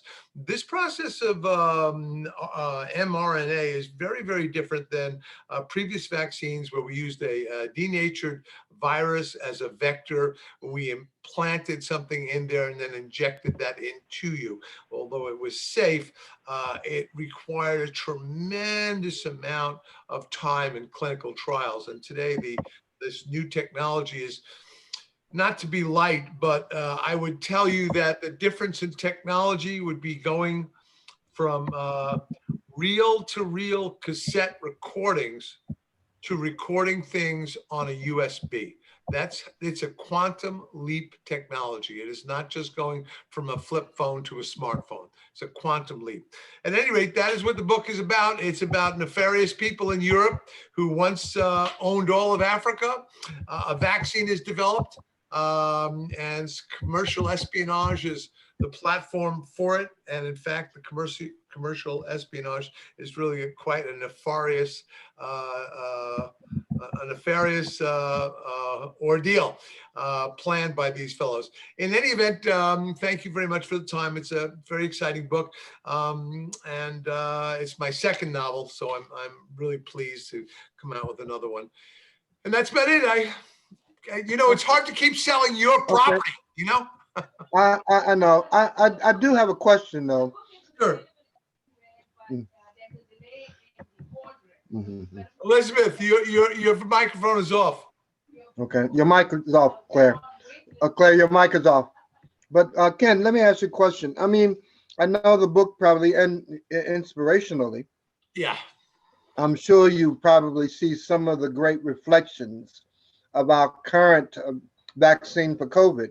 Perhaps, I don't know if you had the foresight to see, or implement in your book, maybe the dualities of that kind of thing. Well, I did, and that's basically how, because I was working with, as I said, with HIV, and I was living in Africa for many years, and I was there as an economist working for a healthcare company in diagnostic medicine, where we were constantly looking at mutating strains, and that was a big part of what was inhibiting the ability to really nail the vaccine, just as we have these variants that are happening. And understand that when variants are happening, every time a disease is transmitted to a person, whether it's airborne or whether it's through blood, like copying a videotape, you are making a copy.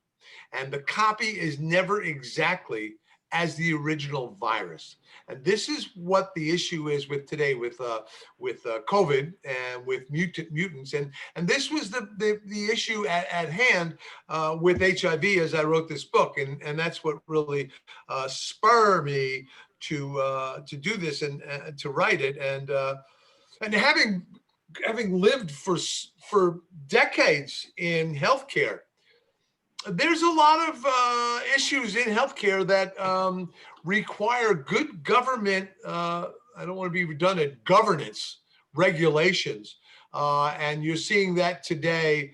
Not that there's anything wrong with the J&J vaccine, but obviously they have, the FDA has commented on the Emergent plant in Baltimore about sanitation and other things. Now, obviously, J&J did not let those items go out, and things were not only paused, everything was being checked over and over and over. But I just mean to say that it is critical that we have the right oversight, the right governance for populations, because these things are, and I don't mean to belittle something, that someone gets a blood clot, and remember that of more than 7 million people, there were 8 people that got blood clots.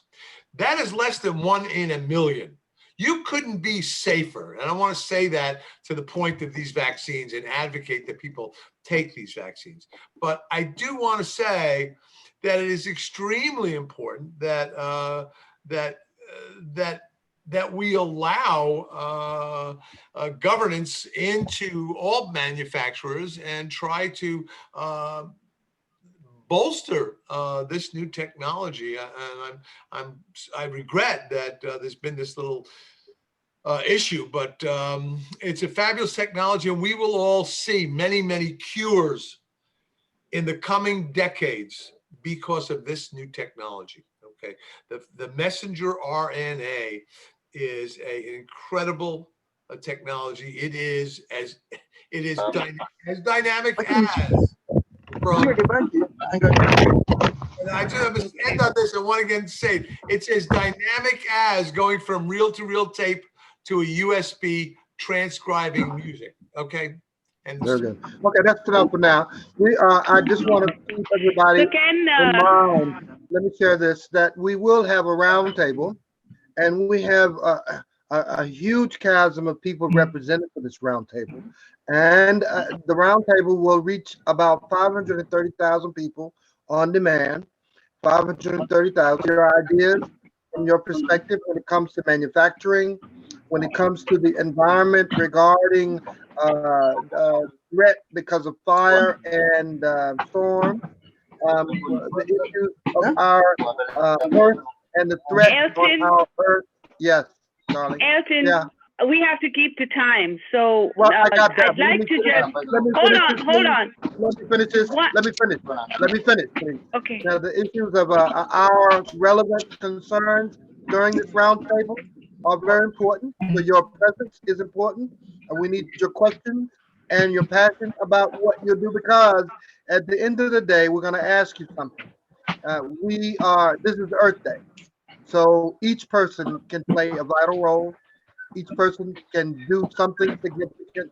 And this is Earth. You're all home, and you can make a difference. So I inspire you to think and be present for our roundtable so that it can help you understand, well, what can I do to dramatically decrease my footprint? So that being said. Well said, Elton. So everybody, if you can let us see you, turn your videos on. This is the time for everyone in the audience to get a chance to introduce themselves and tell us. So we are asking you to do 3 things for the Earth, for the planet today. The first one is today, you're here. So thank you for that. The second one, maybe buy a book or buy a product that's earth friendly. We've got a lot of people selling things today. And the third thing is you need to think of something that you're going to do to help our planet. You can tell us about it in the chat and we'll applaud you. But if you want to keep it private, that's fine too. So this is a chance. I don't know who Barry is, and there's a person called Joel and James. Can we see you? James?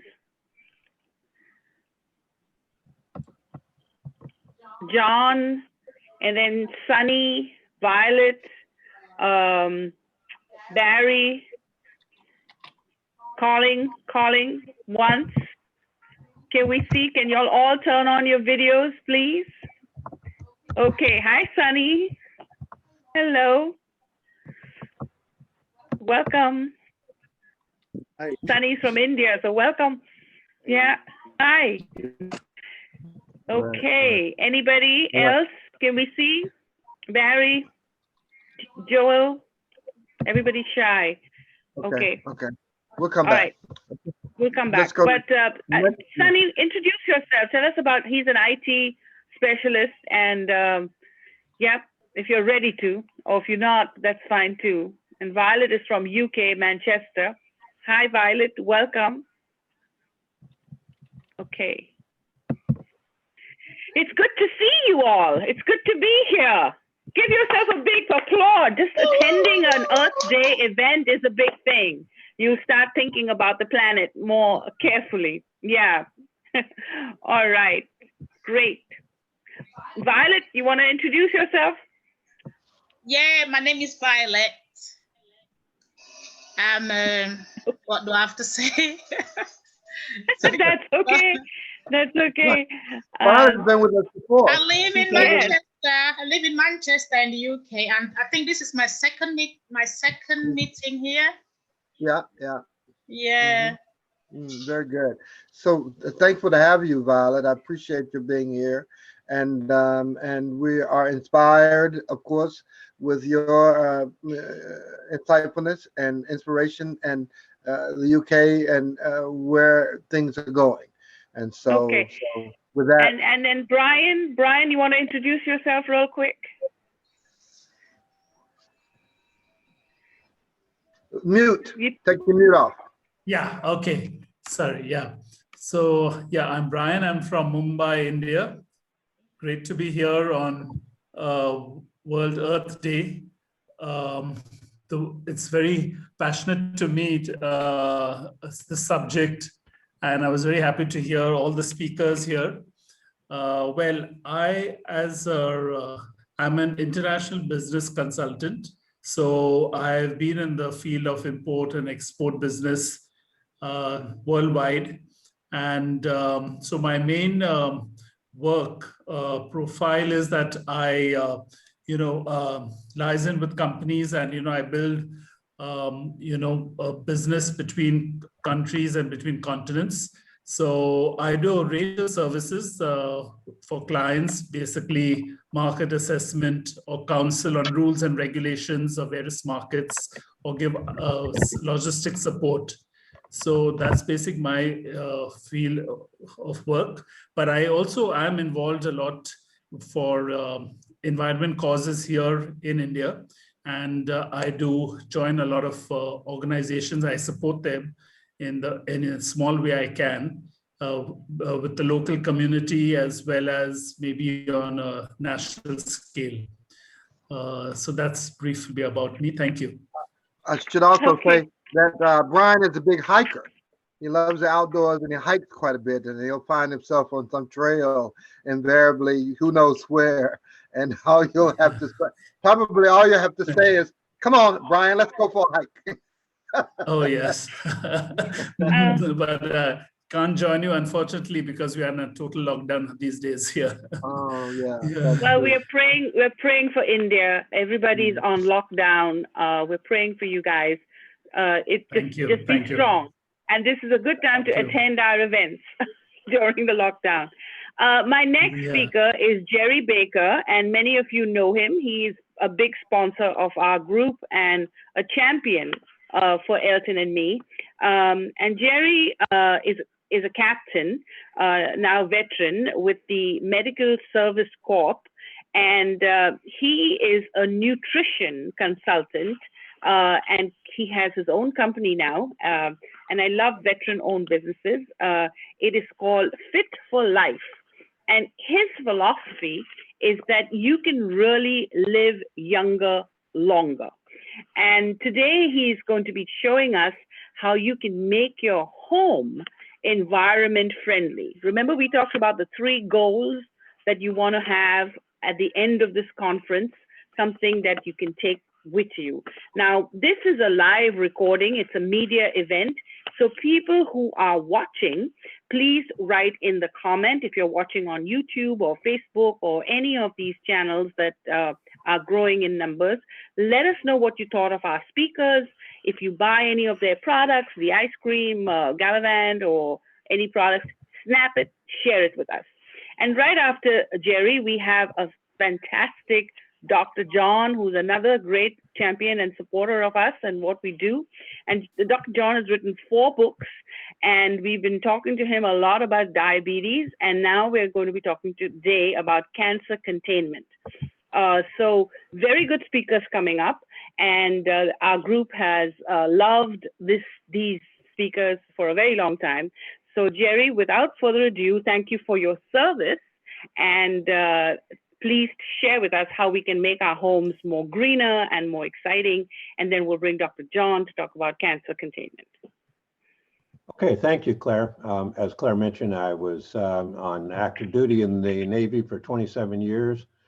Ken, you'd be interested to know that I wrote the first policy in the Navy on HIV way back in whenever that was, early 80s, I think it was. So had some experience in that area, know quite a bit about it. So I'm going to talk about making your house more toxic free. And so you might think, what am I as a health coach or wellness coach? And I put my information in the chat. Why would I, what is my interest in, say, non-toxic cleaners?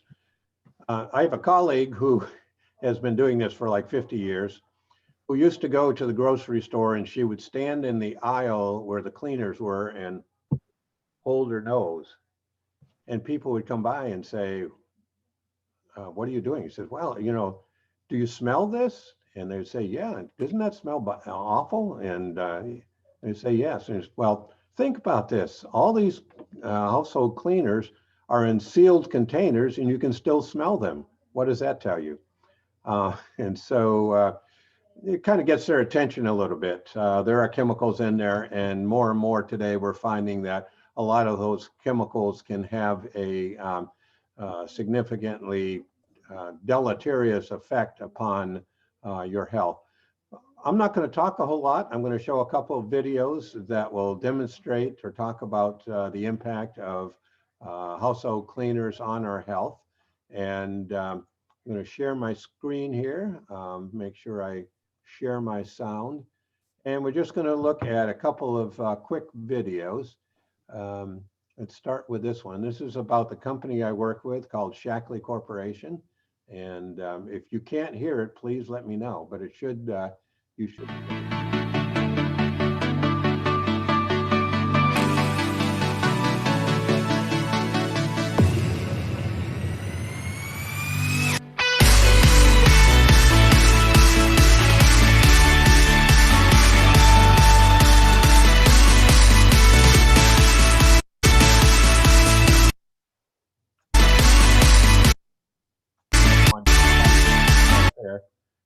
I think I'm very proud of this. Shackley was the first company in the world to be certified climate neutral.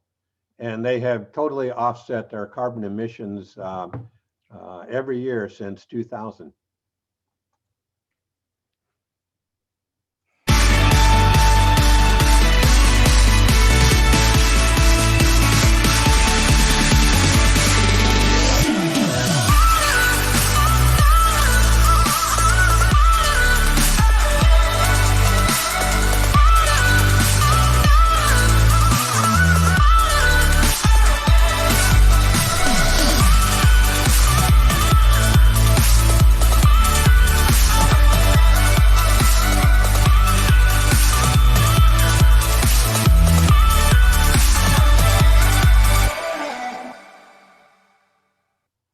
Okay. I should also mention, I don't have time to show it, but the CEO of the company was on Oprah Winfrey on Earth Day in 2004 and talking about the same products that I'm going to be mentioning here as well. So I want to talk, you saw at the end of that presentation that Shackley will plant a tree in your name for everybody who buys a Get Clean kit. So let me tell you a little bit, show you a little bit about what that is. The average home generates over 25 pounds of toxic waste each year, much of it from household cleaning products. The Environmental Protection Agency reports that only a fraction of the more than 81,000 registered chemicals have been tested for human health concerns. More than 9 out of every 10 suspected poison exposures occur at home, many caused by household cleaning products. Organic pollutants found in many common household products, including cleaners and even air fresheners, are found at levels 2 to 5 times higher inside your home than out. Introducing a whole new level of clean that's safe for you, your home, and your planet. Get Clean. All over the house, for laundry, dishes, tough and gentle jobs. Anywhere you want to get clean, Shackley has a solution that's safe, powerful, green, and smart.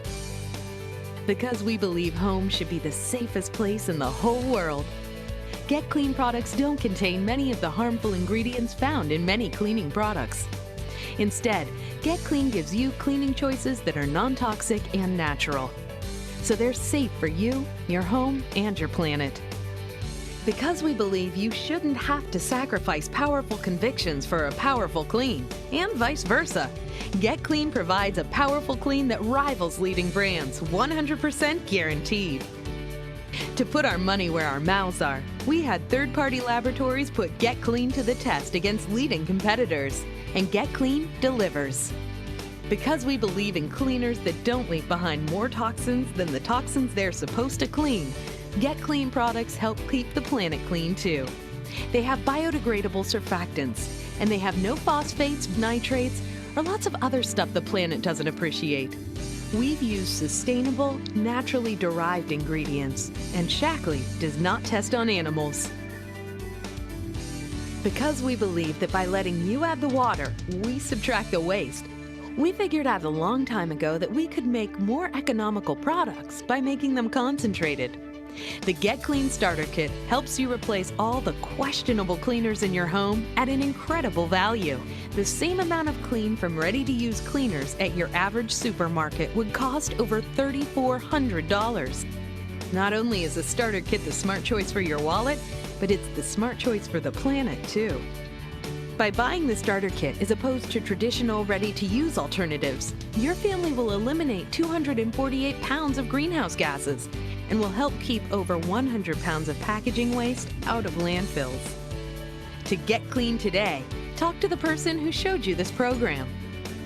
Because we believe in the inherent goodness of fresh bed sheets and in a wash that's anything but wishy, we believe in a kitchen floor that supports the 3-second rule, and that you should be able to walk around in white socks. Safe, powerful, green, and smart. Get clean. Because we believe in being impossibly idealistic about how clean our Earth can be. And we believe that the small act of scouring the sink can be the giant act of changing the world.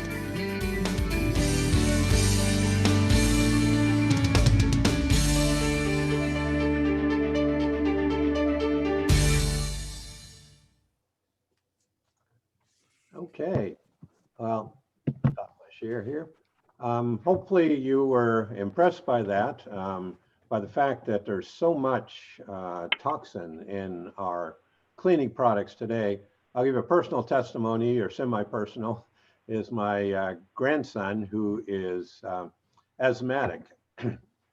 And excuse me, my daughter started using the cleaning products. And keep in mind all that waste that you're eliminating and all the toxins you're eliminating.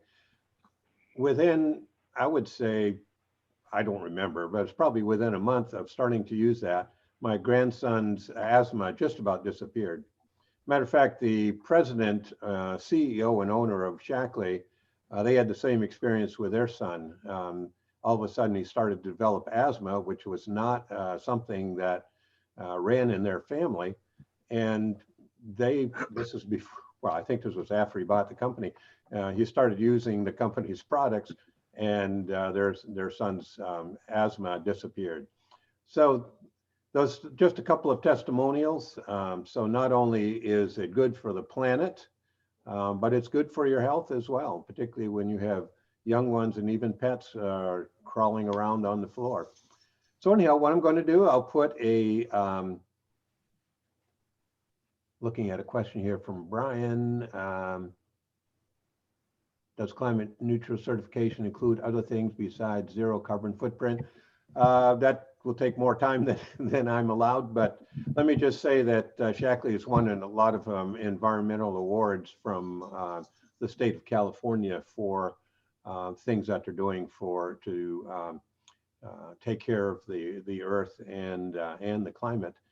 So if you're interested in learning more about the Get Clean kits, I'm going to put a link in the chat, which will take you to, actually will take you to a shopping cart. You don't have to check it out, but at least you can see in the cart what's in there and learn more about each of the products. So I think I've finished a lot earlier probably than you anticipated. We'll get it back on schedule perhaps, but maybe someone might have a question. I'd be happy to answer it if I can. Right. Very good. Very good. Thank you, Jerry. Really appreciate your comments. Wow, some huge improvements. And of course, as you may or may not know, Shackley Products, or Jerry, also provides products related to health and also streamlining your physically, mentally, and capability-wise. So that I want to make sure I plug that in for him. But great, thank you so much, Jerry. That was insightful. I hadn't thought through the aspects of cleaning elements and their impact on our environment. But you're right. I mean, they play a vital role. And so next time you're in a grocery store, walk down the aisle with the cleaners and just sniff and think about how come I can smell this when it's all in sealed containers. Okay. There's something that if it can penetrate that plastic, imagine what it can do to your body. Right. Thank you. We're running through time, so let us move to the next spot. And we're trying to converge all of this to our roundtable. But in the meantime, I have to welcome our next speaker, who I think is due now, and he has been such an insightful presence in all of our conferences, and we're so happy to have him. And I mean, your health is an important aspect to the earth, and